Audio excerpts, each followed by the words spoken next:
हर व्यक्ति ईश्वर को एक अलग ढंग से मानता है। सबका तरीका अलग है प्रभु को, ईश्वर को मानने का।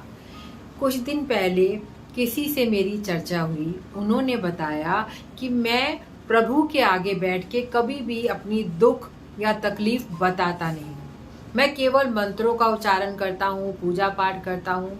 हालांकि वो व्यक्ति काफ़ी मुसीबत में है, चारों तरफ से उसके ऊपर मुसीबत है, बीमारी भी है, पैसा भी नहीं है, कर्जा भी है, काम भी अच्छा नहीं है, पर फिर भी वो प्रभु के आगे बैठकर ये बताने को, प्रभु के आगे अपने दुख गिनाने को तैयार नहीं है।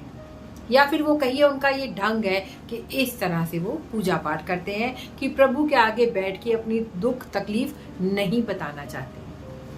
पर मैं उनसे यहाँ थोड़ी सी सहमत नहीं हूँ।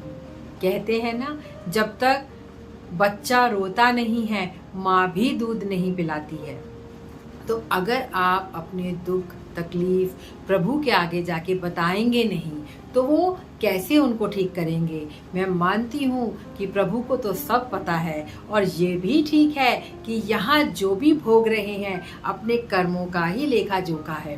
पर भगवान को अगर हम अपना बहुत अपना माने, मित्र माने, सखा माने, अपना जिसे कहते हैं माँ के समान माने, पिता के समान माने, तो क्या हम अपने माता पिता को, अपने मित्रों को, सखा को, अपने बहुत अपने आत्मीय को अपने दुख तकलीफ नहीं बताते हैं? ज़रूर बताते हैं। जब हम प्रभु के आगे अपने कुछ कष्ट बताते हैं और उनसे सहायता मांगते हैं, तो चाहे हम अपने कर्मों का फल भोग रहे हैं, पर फिर भी प्रभु हमें मॉरल सपोर्ट तो ज़रूर देते हैं।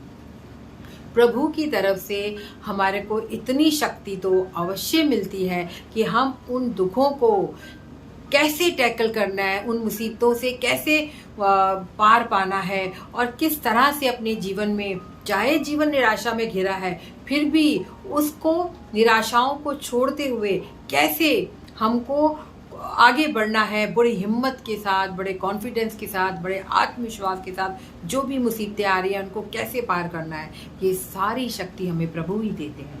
तो प्रभु को अगर हम माँ माने, अपना मित्र माने, पिता माने, कुछ भी माने, प्रभु के आगे जब हम बैठते हैं अपने बारे में ज़रूर बताइए, उनके साथ बातचीत कीजिए, आपका मन बहुत हल्का हो जाएगा। और मैंने तो ये भी बोला था, अगर आपके पास कोई नहीं है अपना दुख बताने के लिए, तो तुलसी के पौधे को अपने सारे दुख बताइए। आपको ऐसा लगेगा कि आप बहुत हल्के हो गए हैं और धीरे धीरे आपके दुखों में कमी आएगी। ऐसे ही प्रभु के पास बैठें तो उनसे बातचीत करें और ऐसा ही माने कि वो साक्षात हमारे साथ हैं, तभी आपके दुखों में कमी आएगी। आपका जीवन जीने का रवैया थोड़ा बदलेगा और आप थोड़े से, ऐसा लगेगा कि आपको कॉन्फिडेंस आ गया, आत्मशक्ति आपके अंदर आ गई है कि अब आप अपने दुखों को बहुत खुशी खुशी सहन कर सकते हैं और मुसीबतों से पार हो सकते हैं। तो मुझे लगता है कि ज़रूर भगवान के आगे बैठ के अपने दुख तकलीफ के बारे में बात करनी चाहिए, उनको बताना चाहिए। आपको क्या लगता है?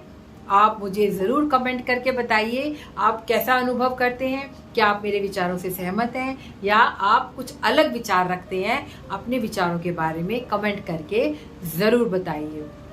अगर आपको मेरे वीडियोस अच्छे लगते हैं तो मेरे चैनल को सब्सक्राइब कीजिए, मेरे वीडियोस को शेयर कीजिए और लाइक कीजिए। धन्यवाद।